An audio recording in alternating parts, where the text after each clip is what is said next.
میری یہ خواہش ہے شروع سے ہی، جب سے حضور غوث الاعظم شیخ سید عبد القادر جیلانی رحمۃ اللہ علیہ کی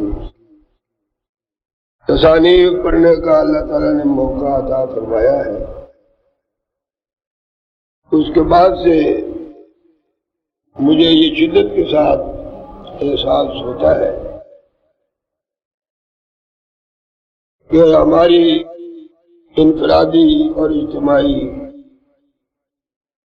ظاہری اور باطنی حالتوں کی اصلاح ہونی چاہیے۔ بغیر اس کے مسلمانوں میں وہ اخوت اسلامی کا جذبہ پیدا نہیں ہو سکتا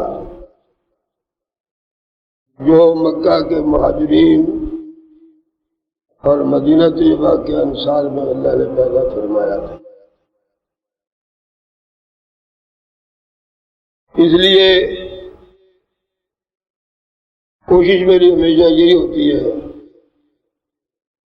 کہ بزرگان دین کی تعلیم عام کی جائے، حاضرین اور سامعین کو بزرگان دین کی تعلیم، ان کی زندگی کے حالات، ان کے اخلاق، ان کی عبادات، ان کے مجاہدے اور لوگوں کے ساتھ ان کے معاملات کتاب و سنت کی روشنی میں عمل میں آئے ہیں، وہ حاضرین کو سنایا جائے، خود بھی پڑھے جائے۔ پھر خدا سے یہ بھی دعا ہوتی ہے کہ اللہ مجھے بھی عمل کی توفیق دے اور آپ کو بھی دے۔ میں نے اپنے دوستوں سے یہ بھی کہا ہوا ہے کہ جتنے بھی روحانی سلاسل ہیں ان میں جو بزرگ گزرے ہیں ان کی تصانیف جہاں کہیں بھی آپ کو مل سکے آپ ضرور لائیں۔ قادری سلسلے کی تصانیف دو ضخیم کتابیں الحمدللہ میرے پاس ہیں، بنیت الطالبین اور فتح الربانی۔ اسی طرح سلسلہ عالیہ سہروردیہ کے شیخ المشائخ شیخ الشیوخ خواجہ مخدوم شیخ شہاب الدین سہروردی رحمۃ اللہ علیہ کی بڑی عظیم کتاب عوارف المعارف وہ الحمدللہ میرے پاس ہے۔ مجھے یاد نہیں رہا یہ کتاب مجھے سہروردی ہی نے لا کے دی ہے، اور یہ خواجہ غریب نواز حمد الولی معین الدین چشتی اجمیری سنجری رحمۃ اللہ تعالی علیہ کے حالات پر مشتمل ہے۔ اور بھی اگر خواجہ غریب نواز رحمۃ اللہ علیہ کی تصانیف کہیں سے دستیاب ہو سکے آپ ضرور لائیں۔ ناراض نہ ہوں، میں پیسے انشاءاللہ آپ کی طرف سے دینے کو تیار ہوں، میں کسی پر بوجھ نہیں ڈالنا چاہتا۔ اسی طرح حضرت خواجہ بہاؤالدین نقشبند جو نقشبندی سلسلے کے بڑے عظیم بزرگ گزرے ہیں، ان کے حالات زندگی، ان کی سوانح حیات اردو میں ملے، فارسی میں ملے، انگریزی میں ملے، وہ کہیں سے بھی آپ کو دستیاب ہو سکے آپ کوشش میں رہیں وہ بھی لائیے۔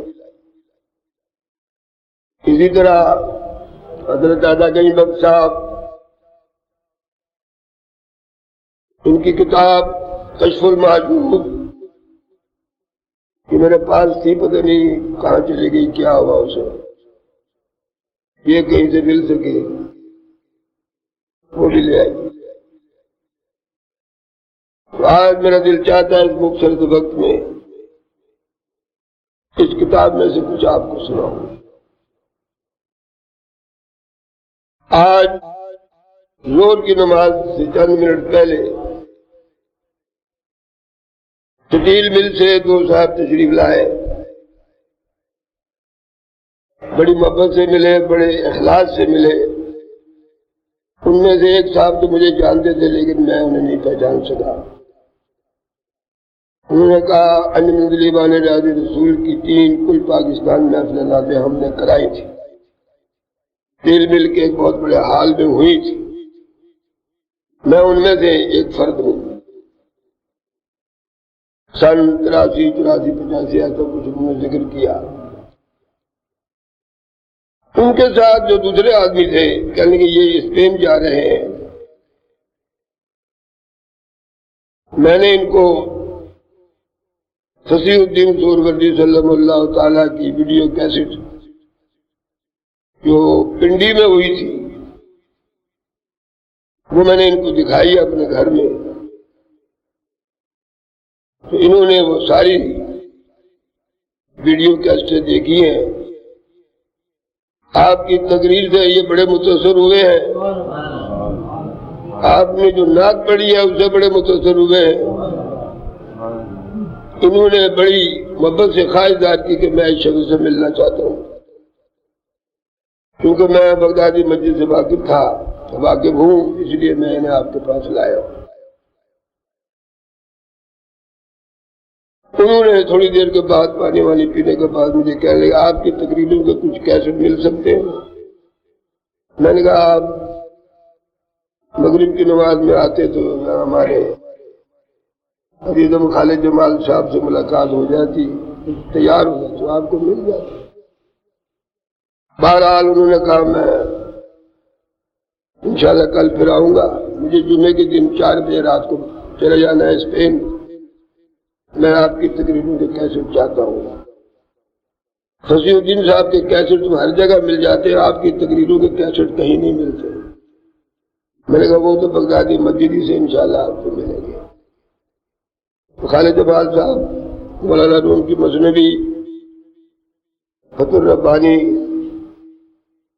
اور خاص موضوع پر جو تقریریں ہوئی ہیں، ایک ایک کیسٹ اگر آپ کے پاس تیار ہو تو مہربانی کر کے مجھے آج دے کے جائیں آپ، تاکہ وہ جب کل آئیں تو وہ کیسٹ ان کے حوالے کیے جائیں۔ ان کے جذبے کے پیش نظر مجھے بڑی خوشی ہوئی، اور آپ یقین کریں یہ تقریروں کے کیسٹ صرف بغدادی مسجد تک ہی محدود نہیں ہے، یورپی ملکوں میں پہنچے ہوئے ہیں۔ امریکہ میں فصیح الدین کا بڑا بھائی بدی الدین منگاتا رہتا ہے، پتہ نہیں کتنے اس نے منگائے ہیں اور فری تقسیم کیے ہیں۔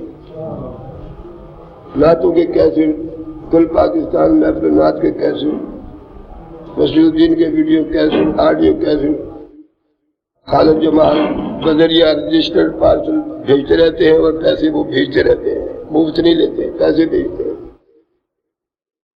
اس لیے باہر کی دنیا میں اگر بغدادی مسجد یا صابری مسجد سے اٹھی ہوئی آواز دوسرے ملکوں میں پہنچ جائے تو کتنی اچھی بات ہے۔ تو آج میں حضور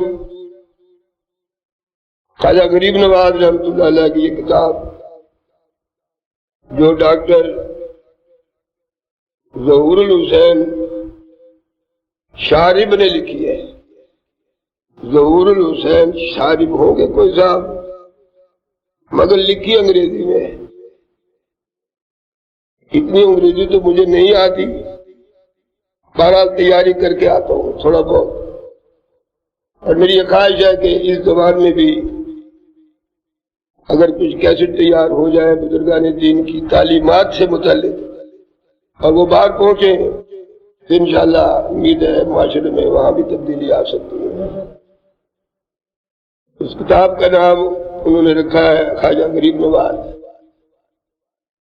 اور اوپر لکھا ہے عربی میں ھذا حبیب اللہ مات فی حب اللہ، ترجمہ اس نے یہ کیا He was the beloved of God and died in the love of God۔ یہ کتنا اچھا ترجمہ ہے۔ ھذا حبیب اللہ، مات فی حب اللہ خواجہ غریب نواز.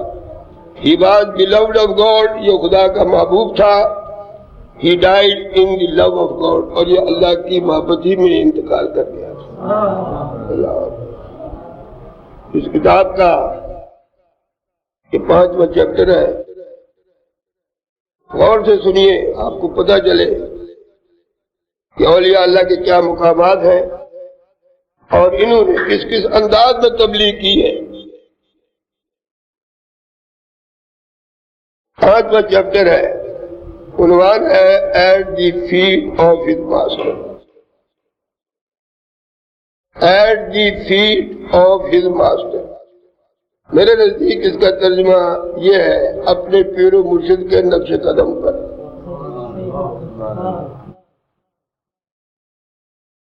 اپنے پیر و مرشد کے نقش قدم پر. At the feet of his master. فرماتے ہیں حضرت خواجہ عثمان Harooni had great love and affection for غریب نواز. ترجمہ اس کا یہ ہے, خواجہ عثمان ہارونی یہ کون ہے؟ یہ حضور خواجہ غریب نواز کے پیر و مرشد ہیں. خواجہ عثمان ہارونی پیر و مرشد خواجہ غریب نواز.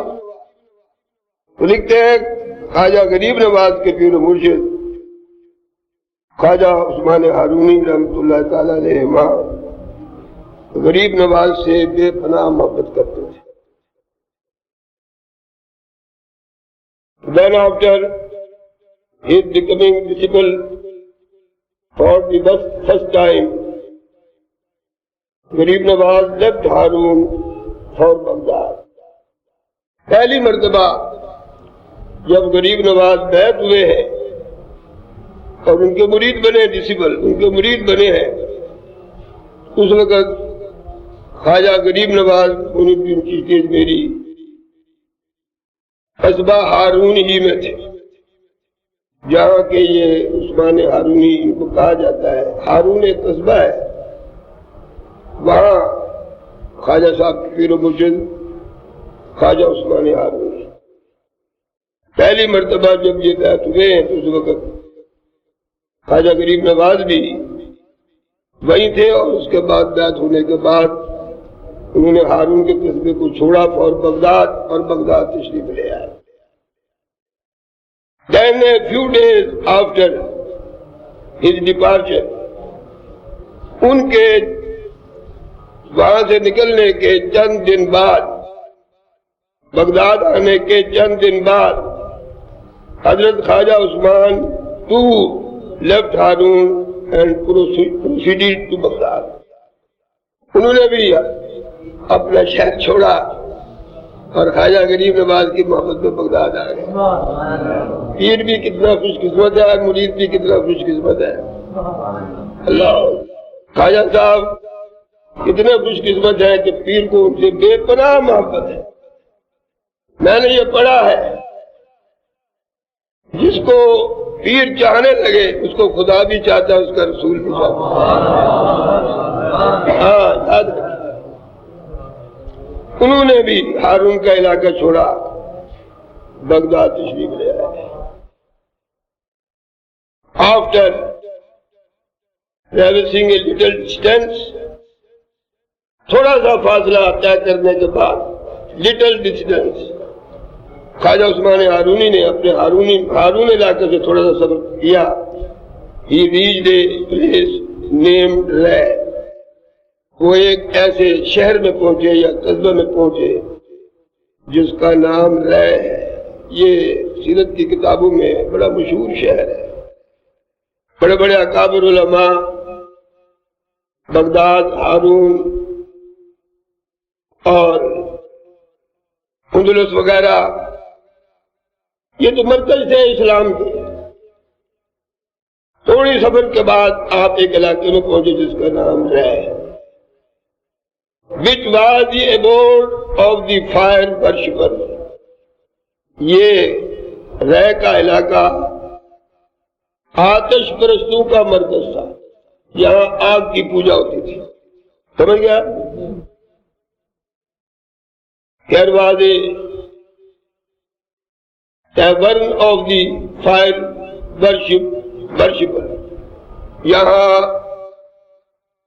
آگ پوجنے والوں کا ایک بہت بڑا آتش کدا تھا جس کی وہ پوجا کرتے تھے. According to the author of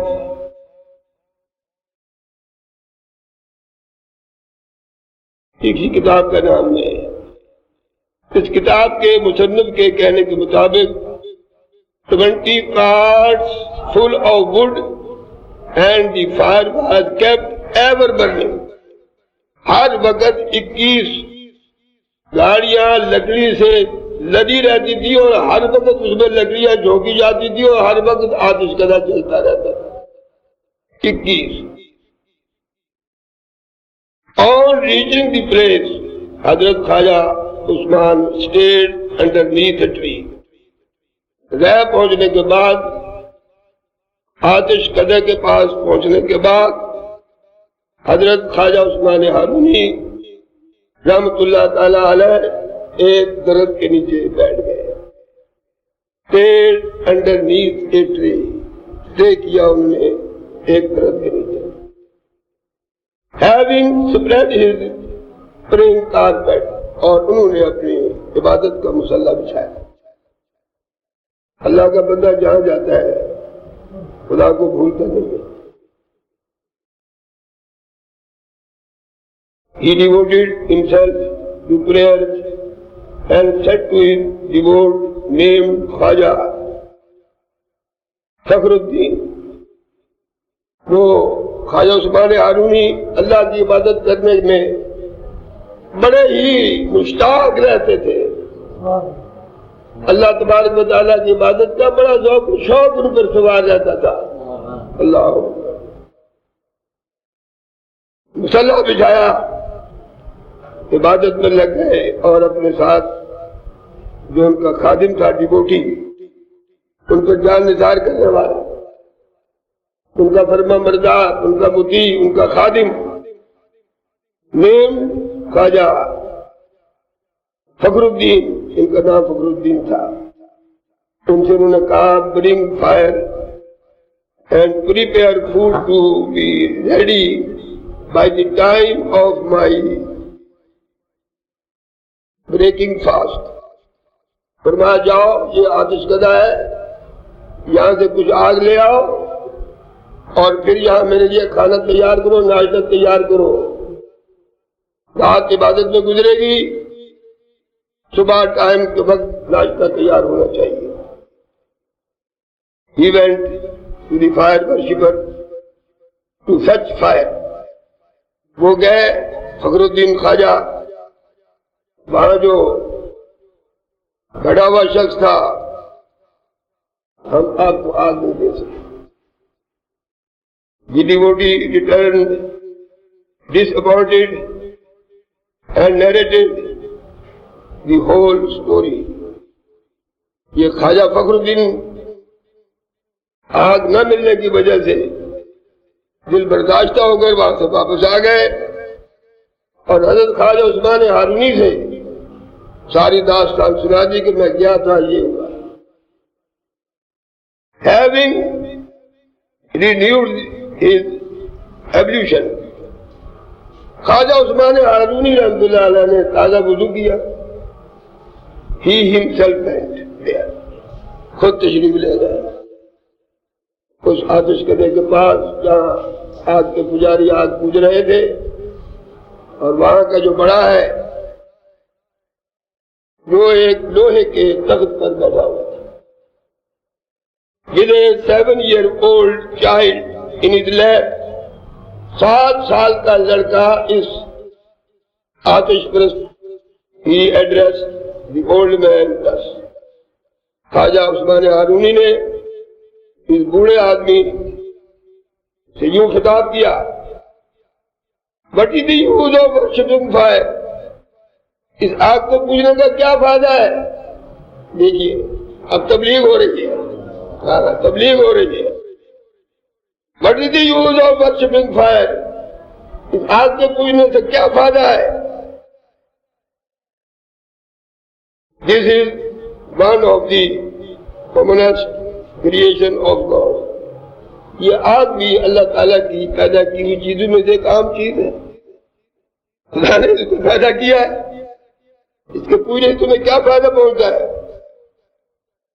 which is extinguished by a little water، جو تھوڑے سے پانی سے بھی بجھائی جا سکتی ہے. یہ آگ تھوڑا سا پانی سے بجھائی جا سکتی ہے. Why not worship the Creator؟ تم اس آگ کے پیدا کرنے والے کی پوجا کیوں نہیں کرتے؟ اللہ خود کریشن، یہ کس کی پیداوار ہے؟ اس نے اس کو پیدا کیا ہے. So that it may be for your good. ایسا کرنا ہی تمہارے لیے بہتر ہوگا. آگ کی پوجا چھوڑو اور اس آگ بنانے والے کو معبود سمجھو، یقین کے ساتھ اس کی پوجا کرو. Thereupon the man replied، یہ جو متولی بیٹھا ہوا تھا جس کی گود میں 7 سال کا بچہ تھا، اس نے جواب دیا، Fire in our religion occupies a prominent place. میں کہا جناب کیسی باتیں کرتے ہیں آپ؟ آگ جو ہے وہ ہمارے مذہب میں سب سے اونچا درجہ رکھتی ہے، سب سے اونچا درجہ. پھر سنیے، Fire is our religion occupies a prominent place. اس آگ کا درجہ ہمارے مذہب میں سب سے بڑا ہے، لہذا یہی اس قابل ہے کہ اس کی پوجا کی جائے. And for us it is a source of salvation، اور اس کی پوجا ہمارے لیے نجات کا ذریعہ ہے. Thereupon His Holiness said، اس بوڑھے کی یہ بات سن کر اس عظیم المرتبہ بزرگ خواجہ عثمان ہارونی نے فرمایا، You have been worshipping it for so long، وہ مدت گزر گئی ہے، عرصہ دراز سے تم اس آگ کی پوجا کر رہے ہو. Then it will save you from being burned. تب اس آگ کا یہ فرض ہونا چاہیے کہ تمہیں یہ جلانے سے محفوظ رکھے. تبلیغ دے گی اللہ. Then it will save you from being burned. جب یہ تمہاری معبود ہے، تم اس کی پوجا کرتے ہو، پھر اس کو تو تمہیں جلانا نہیں چاہیے. The man urged، اس بوڑھے نے جواب دیا، It is the characterism of fire to burn. نے کہا جناب آگ کی خاصیت تو جلا دینا ہے، آگ کی تو خاصیت جلا دینا ہے. Who can dare، اس کی اتنی ہمت ہے to drop his hand in it، اپنا ہاتھ اس میں ڈالے. اللہ and hope to be safe، اور یہ امید رکھے کہ یہ آگ نہیں جلائے گی، آگ محفوظ رہے. اس کی اتنی ہمت، دیکھیے یہ تبلیغ ہے. He replied، اس نے جواب دیا، This is under the command of God. اللہ خواجہ عثمان نے فرمایا یہ آگ بھی اللہ کے حکم کی تابع ہے، یہ آگ بھی اللہ کے حکم کی تابع ہے. This is under the command of God, but it can not burn a hair without the command of God. اللہ کے حکم کے بغیر یہ ایک بال بھی نہیں جلا سکتی. جس کو میں معبود سمجھتا ہوں، اس کے حکم کے بغیر یہ آگ ایک بال نہیں جلا سکتی ہے. تم کہتے ہو کہ یہ آگ کی خاطر تیری جلا دے، اور پھر تم اس کی پوجا بھی کرتے ہو، پھر یہ تمہیں جلا بھی دے. کہ کیسا تمہارا معبود ہے، کیسا تمہارا خدا ہے. اتنا کہا، having said thus، یہ کہتے ہوئے he took the boy in his lap، خواجہ عثمان ہارونی نے جلدی سے اس بوڑھے کی گود سے بچہ چھین لیا. and uttering the word in the name of God most gracious most merciful, O fire become cool with safety on Ibrahim. بچہ ان کی گود سے لے لیا اور یہ کہتے ہوئے بسم اللہ الرحمن الرحیم یا نار کونی بردم و سلام علی ابراہیم یہ آیت پڑھی اور jumped into the blazing fire. اللہ شعلہ مارتی ہوئی آگ میں بچے کو لے کر گھس گئے. اندازہ لگا یہ تبلیغ ہے. Jumped into the blazing fire. شعلہ مارتی ہوئی تم تو تیز شعلوں والی آگ کے اندر چلے گئے. Seeing all this, یہ تمام ماجرا دیکھ کر the fire worshippers began to make hue and cry. جو اتنے وہاں پر آگ پینے والے سب چلانے لگے, سب چیخنے لگے, ہائے ہائے ہائے ہائے. ان کا خود تو جلیں گے, بچے کو بھی جلا دیں گے. Having stayed in the fire for 4 hours. 4 گھنٹے تک آگ کے اندر رہے آتش گدے میں. 4 گھنٹے. The fire did not affect the least either the body of the boy or his clothes. اس آگ نے تو بچے کے کپڑے تک نہ جلایا, جسم تو جلانا درکنار ہے. 4 گھنٹے. The old man felt very much delighted to see his son coming out of fire safe and sound. 4 گھنٹے کے بعد بچے کو لے کر آپ باہر نکل آئے. خود بھی ٹھیک ٹھاک تھے, بچہ بھی ٹھیک ٹھاک تھا. اللہ بتائیے اتنا بڑا معجزہ دے کر اب کون ایمان نہ لائے, کون ایمان نہ لائے. He inquired from the boy as to what he saw in the fire. اس باپ نے یا اس کے نانا دادا نے پوچھا, اس بچے سے پوچھا 7 سال کا, یہ بتا تو نے آگ میں جا کر کیا دیکھا ہے. اللہ He inquired from the boy as to what he saw in the fire. The boy replied. بچے نے کہا, due to Sheikh, اس بزرگ کی برکت کی وجہ سے I was visiting garden therein. میں اس آگ میں باغ میں تھا, مجھے تو آگ باغ کا پتہ ہی نہیں, وہاں تو آگ باغ تھی ہی نہیں. میں نے تو وہاں باغ دیکھا ہے, باغ کے اندر میں پڑا ہوں. Seeing this supernatural power, یہ عظیم روحانی طاقت دیکھ کر the fire worshippers accepted Islam. تمام آتش پرستوں نے اسلام قبول کر لیا. Sincerely, بڑی محبت کے ساتھ, بڑے خلوص کے ساتھ. And became his disciples, اور سب کے سب حضرت خواجہ عثمان ہارونی کے مرید ہو گئے. خواجہ غریب نواز نے اس بوڑھے آدمی کا نام, جس کا نام یکشا تھا, اس کا اسلامی نام رکھا. ہی نیم یکشا ایز عبداللہ, اس کا نام عبداللہ رکھا. And his son was named ابراہیم, اور اس کے بیٹے کا نام ابراہیم رکھ دیا گیا. آخری پیرا. He stayed in Ray for 2 years and a half.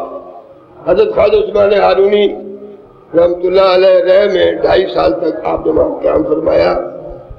He taught universal principles of truth to all and bestowed the robe on Sheikh Abdullah.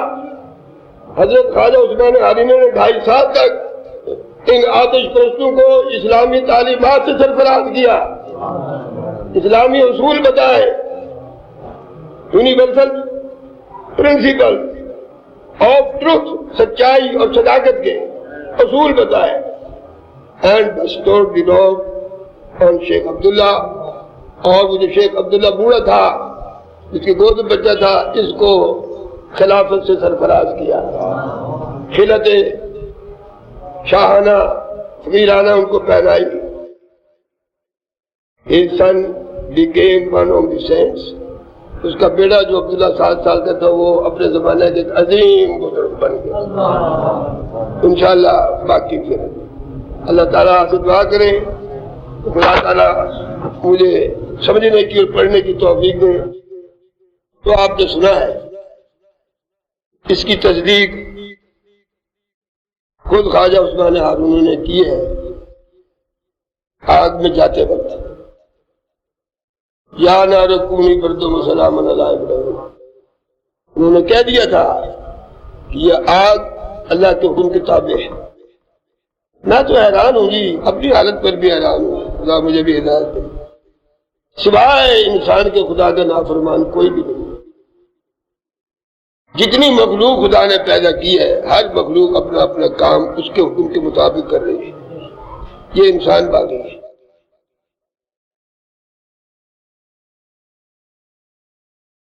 اللہ تبارک و تعالی جس چیز کے بنانے پر قادر ہے اس کی خاصیتیں بدلنے بھی قادر ہے۔ آگ کا کام چلانا ہے۔ ابھی آپ نے کیا تھوڑے دن نہیں اخبار میں آیا تھا کہ لاڑکانہ میں یا اکاڑا میں لاڑکانہ میں ایک بد عقیدہ اور صحیح العقیدہ کی بحث ہوئی تھی۔ صحیح العقیدہ نے کہا کہ میں حیات النبی کا قائل ہوں، بد عقیدہ نے کہا کہ نہیں، نبی تو مر کے مٹی ہو گیا۔ انہوں نے کہا یہ تو غلط ہے، آگ جلاؤ، ہم دونوں آگ میں چلتے ہیں، جو بچ جائے وہ عقیدہ کا درست آدمی ہوگا۔ اللہ تعالیٰ کی مہربانی سے تمام دنیا اس وقت جو جمع تھی، اس نے دیکھا کہ حیات النبی کا قائل آگ میں سے گزر گیا، اس کا کپڑا تک نہ جلا، اور جو منکر تھا وہ جل گیا۔ معلوم ہوا واقعی عثمان ہارونی کا فرمانا یہ درست ہے کہ ہر چیز خدا کے حکم کے تابع ہے، مگر افسوس ہم انسان جو ہے یہ تابع نہیں۔ کیسے اس کو روحانی درجہ ملے، کیسے اس کو روحانیت کی دنیا میں عظیم مرتبہ ملے، کیسے یہ اللہ اور رسول کا محبوب بن جائے؟ اس کے بننے کے لیے اس کے رسول کے احکام پر عمل کرنے کی ضرورت ہے۔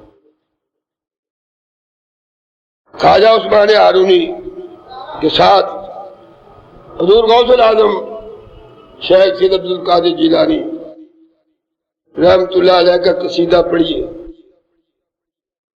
قصیدہ غوثیہ بڑی مشہور کتاب ہے، تقریباً میرا خیال اس میں عربی کے 32 یا 36 شعر ہیں عربی کے، اور کمال یہ ہے کہ ہر شعر میں حضور غوث اعظم نے اپنے ہی کسی بڑے مرتبے کا ذکر کیا ہے، اپنے بارے میں ہی۔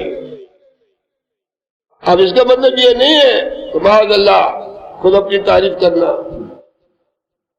کسی شخص کو زیب نہیں دیتا، لیکن خود اپنی تعریف کرنا اس شخص کو زیب دیتا ہے جو اللہ تعالیٰ کے حکم کے مطابق۔ اللہ فرماتا ہے وَأَمَّا بِنِعْمَتِ رَبِّكَ فَحَدِّثْ، ارے اللہ نے جس طرح تمہیں نوازا ہے، خدا کی نوازشات کا ذکر کیوں نہیں کرتے ہو؟ لہذا اظہار تشکر کے لیے، اللہ تعالیٰ کے انعامات کا شکریہ ادا کرنے کے لیے اپنی خصوصیات کا ذکر کرنا کوئی عیب نہیں ہے، بشرطے کہ اس میں ریاکاری نہ ہو، مکاری نہ ہو، ظاہرداری نہ ہو، تکبر نہ ہو، غرور نہ ہو، دوسروں کو حقیر ذلیل سمجھنا مقصود نہ ہو، صرف متعارف کرانا ہو اپنی ذات کو۔ آپ مجھے بتائیں، اگر آپ کو کسی جگہ اپنی ملازمت کے لیے درخواست دینی پڑتی ہے، آپ اپنی تمام کوالیفیکیشن بتا دیں یا نہیں بتا دیں؟ اپنی ساری قابلیتوں کا ذکر آپ کیوں کرتے ہیں؟ لہذا وہ آپ کا ذکر کرنا تکبر نہ غرور نہ لینا نہ دینا وہ صحیح ہے۔ اس لیے اللہ تعالیٰ کی نعمتوں کا اظہار تشکر کے لیے ذکر کرنا اس کے حکم کے عین مطابق ہے۔ مجھے یاد آیا حضرت قبلہ شیخ المشائخ چودھری شیخ محمد اقبال امیر سہروردی میرے اور اپنے دادا مرشد غوث زمان میاں غلام احمد صاحب حیات گڑھی سہروردی رحمت اللہ علیہ کی خدمت میں حاضر ہوئے۔ بڑے پائے کے بزرگ تھے میرے دادا مرشد، اور ان کے پائے کے بزرگ ہونے کی علامت میرے پیر و مرشد تھے، جن سے پتہ چلتا تھا کہ جب میرے پیر و مرشد کا یہ مقام ہے تو ان کے مرشد کا کیا مقام ہوگا۔ درخت اپنے پھل سے پہچانا جاتا ہے، استاد کی قابلیت شاگرد کی قابلیت سے ظاہر ہوتی ہے۔ مرید کی روحانیت پیر کی روحانیت سے ثابت ہوتی ہے. یہ ذرا ہے. چودھری اقبال صاحب گجرات تشریف لے گئے، حیات گڑھ. الحمدللہ یہ فقیر کئی مرتبہ حاضر ہوا اپنے پیر و مرشد کے مزار شریف پر، اور زندگی میں بھی ان کی کئی مرتبہ اللہ نے زیارت کا شرف بھی عطا کیا. بہرحال ایک الگ قصہ ہے، صرف جو اس سے متعلق باتوں کو سنانا چاہتا ہوں. چودھری صاحب جب وہاں پہنچے بابا جی کے پاس، تو بابا جی نے کہا سناؤ جی آج کل کیڑے مقام دیتے ہو؟ آپ وہ پوچھ رہے ہیں چودھری صاحب سے آج کل روحانیت کے کس مقام پر ہو بتاؤ تو صحیح. چودھری صاحب نے فرمایا بابا جی سدرت المنتہا تک پہنچا ہوں. یہ حقیقت ہے. فرمایا لگے چودھری صاحب سدرت المنتہا تک پہنچا ہوں. بابا جی کہتے ہو سدرت المنتہا کو بڑا کمال کی تھی. سدرت المنتہا یہ بہت قریب چیز ہے. اندر سے بابا جی کی زوجہ محترمہ اماں جی بولی چودھری صاحب سے کہنے کی پتر یہ گلا کلیاں نہیں کری دیا، یعنی ایسی باتیں کھول کر بیان کرنا نہیں چاہیے، تمام مشاہدات کی کھڑکی بند ہو جاتی ہے. بابا جی نے سینے پر ہاتھ مارا اور فرمایا نہیں، کوٹھے سے چڑھ کے کہو میں سدرت المنتہا تک گیا تھا. مکان پہ چڑھ کے کہو جب تک بابا موجود ہے تیری روحانیت کوئی نہیں چھین سکتا. یہ حقیقت ہے. ان بزرگان دین نے جو کام کیا ہے نا، وہ روحانی سلاسل نے جو کام کیا ہے. میرے پیر مرشد خواجہ سید قلندر علی شاہ سہروردی رحمۃ اللہ علیہ نے حضرت غوث الاعظم شیخ سید القادر جیلانی کی قصیدے کی شرح لکھی ہے. شرح بھی جواب نہیں ہے، شرح اردو میں ہے، غوث پاک کے اشعار عربی میں ہے. ہر مصرے میں ہر شعر میں غوث پاک نے اپنے کسی نہ کسی اونچے مقام کا ذکر کیا ہے، کسی نہ کسی اپنے مقام پر ثابت کیا. ہر شعر 4 جگہ ان کے اشعار ہیں جس میں وہ یہ فرماتے ہیں. اگر میں اپنی توجہ ذرا غور کیجئے، جو آگ کے متعلق شعر ہے وہ آپ کو عربی میں سنا دوں گا انشاءاللہ. 4 جگہ آپ نے فرمایا وَلَوْ أَلْقَيْتُ سِرِّي فَوْقَ جبال، اگر میں اپنی باطنی حقیقت کو پہاڑ کے اوپر ڈال دوں تو پہاڑ پس کر سرما بن جائے. ابھی فرماتے ہیں وَلَوْ أَلْقَيْتُ سِرِّي فَوْقَ بَحْرٍ، اگر میں اپنا راز کھول کر بیان کر دوں کسی سمندر پر تو پانی خشک ہو جائے، قطرہ بھی اس کے اندر نہ رہے. وَلَوْ أَلْقَيْتُ سِرِّي فَوْقَ مَيْتٍ لَقَامَتْ بِقُدْرَتِ اللَّهِ تَعَالَى، اگر میں میت کے اوپر مردے کے اوپر اپنی توجہ ڈال دوں تو اللہ کے حکم سے وہ زندہ ہو جائے گا بقدرت اللہ تعالی. ایک جگہ اپنے مرید سے کہتے ہو ڈرتا کیوں ہے، اور تجھے پتہ نہیں میرا نام عبد القادر ہے اور میں اس قادر کا بندہ ہوں، قادر کا بندہ ہوں، بڑی قدرتوں والے کا بندہ ہوں.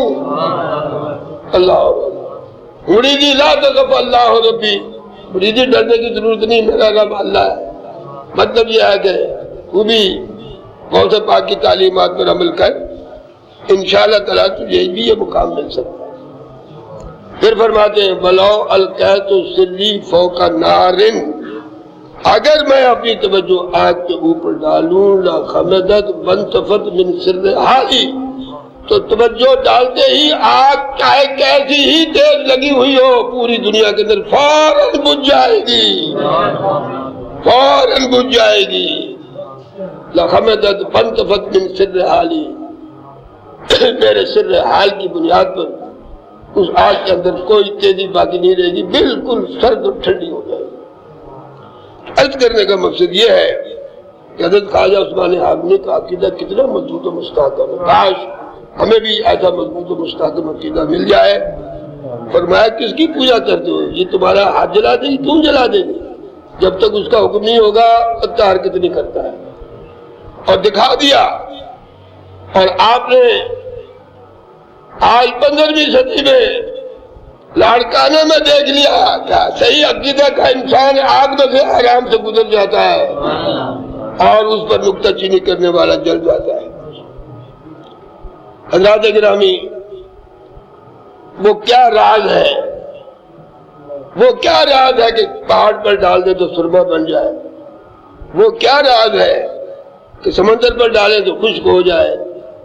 وہ کیا راز ہے کہ جو مسجد پر ڈالے وہ اٹھ کر بیٹھ جائے؟ اور وہ کیا راز ہے جو آگ پر توجہ کی جائے تو آگ بجھ جائے، ٹھنڈی ہو جائے؟ وہ راز یہی ہے، وہ راز یہی ہے، وہ راز یہی ہے۔ اللہ نے فرمایا لو انزلنا هذا القرآن على جبل لرأيته خاشعا متصدعا من خشیۃ اللہ، اگر ہم اس قرآن کو اس پہاڑ پر نازل کر دیتے، یہ ٹکڑے ٹکڑے دیتے ہو جاتا۔ مبارک ہے سینہ محمد مصطفیٰ صلی اللہ علیہ وسلم کا جس کے اندر قرآن جمع کر دیا گیا اور ٹس سے مچ نہیں ہوئے۔ فرمایا جو بھی قرآنی تعلیمات پر سچے دل سے عمل کرے گا اس کے لیے اللہ کے فضل و کرم سے روحانیت کا اعلیٰ سے اعلیٰ مقام ہے۔ ذرا غور فرمائیں، کتاب الشفاعت، بخاری شریف، مسلم شریف، مشکات شریف، کوئی بھی حدیث کی کتاب جس میں رسول کریم صلی اللہ علیہ وسلم کی شفاعت کا ذکر ہے کہ آپ گناہگاروں کی سفارش فرمائیں اور حضور کی سفارش سے گناہگاروں کو بخش دیا جائے۔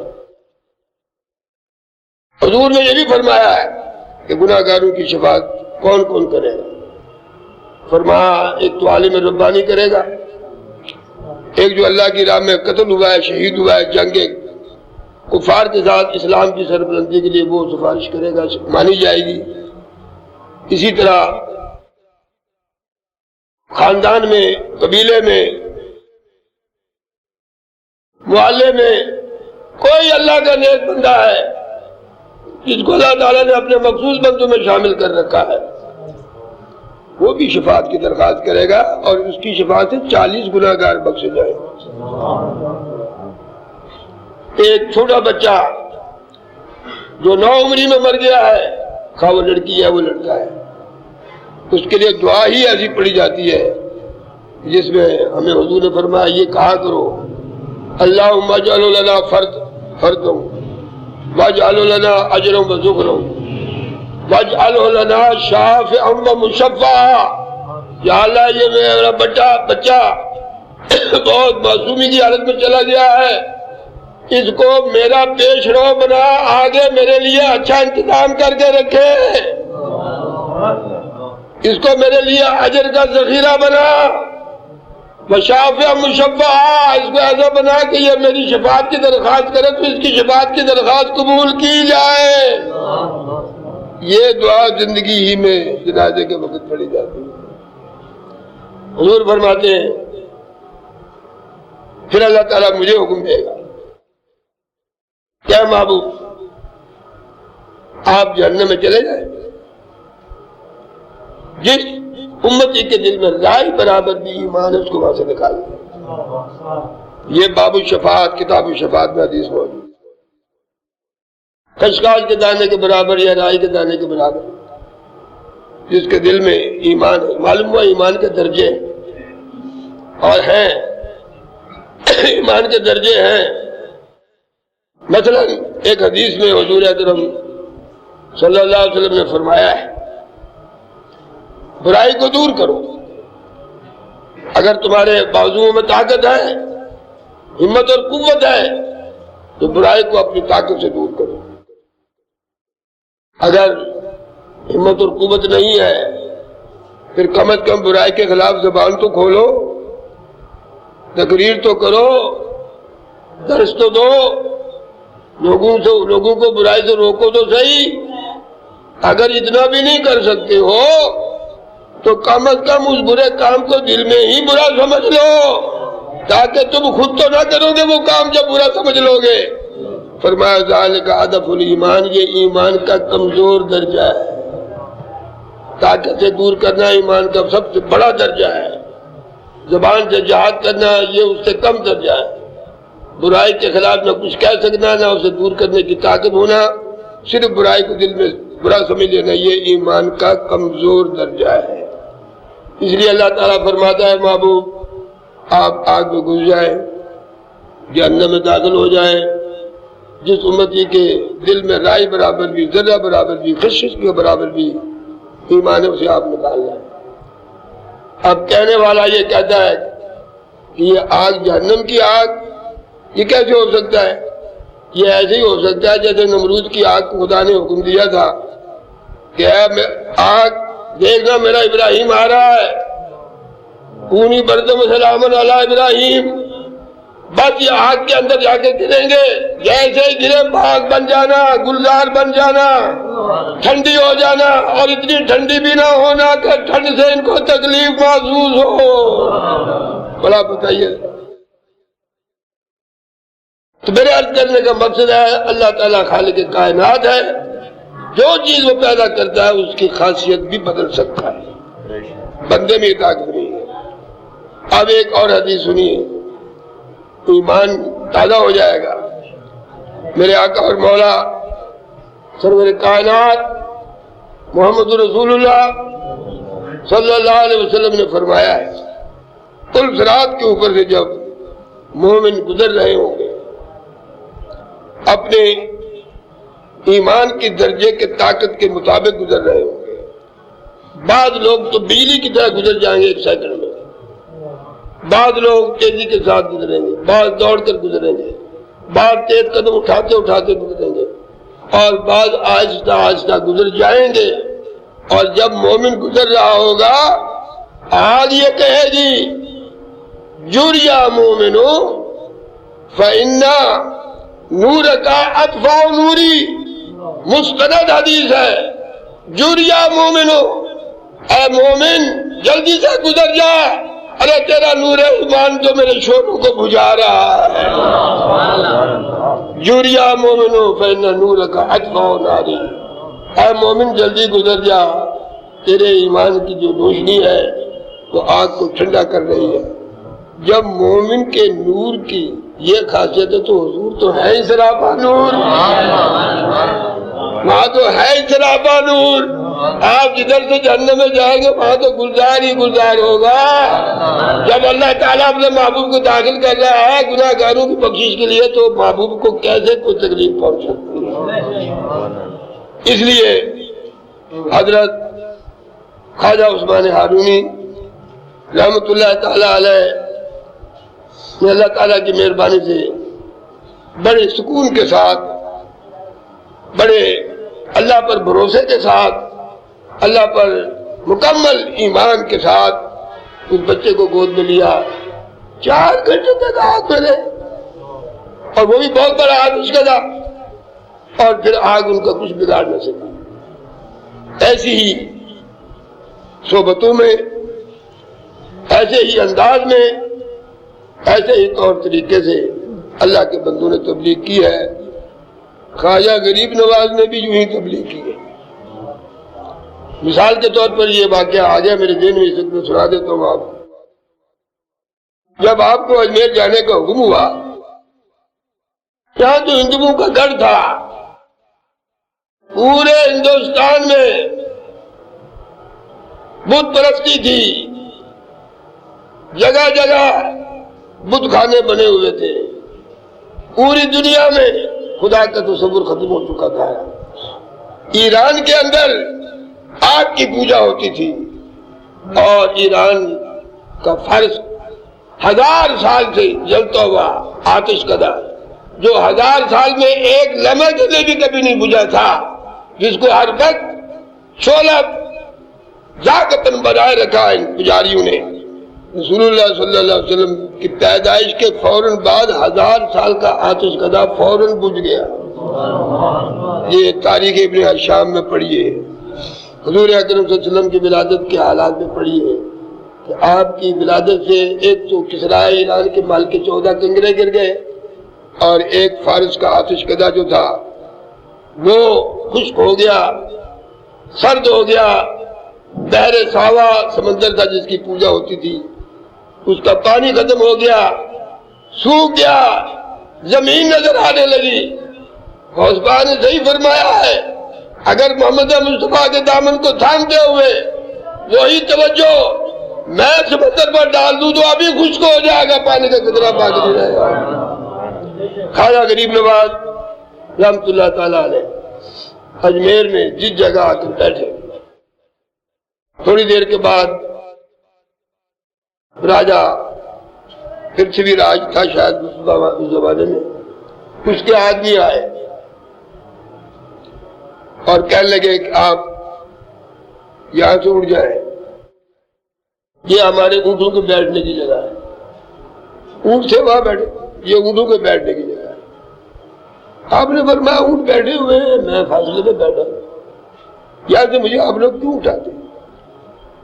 انہوں نے کہا نہیں، آپ کو یہاں سے اٹھنا ہے ہر حال میں، آپ یہاں سے اٹھ جائیں، اونٹوں کے بیٹھنے کی جگہ۔ آپ نے فرمایا جب اونٹ بیٹھے رہے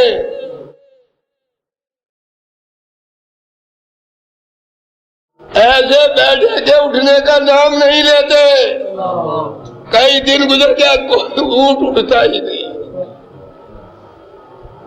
اس کے بعد انا ساگر کا ایک بہت بڑا تالاب میں نے خود دیکھا، اللہ کے حاضری دی ہے وہاں، اللہ نے توفیق دی تھی، اپنے ماموں کے ساتھ گیا تھا جے پور سے اجمیر شریف۔ انا ساگر ایک بہت بڑا تالاب تھا، وہاں ہندو لوگ نہاتے تھے، پانی بھی پیتے تھے، کپڑے بھی دھوتے تھے۔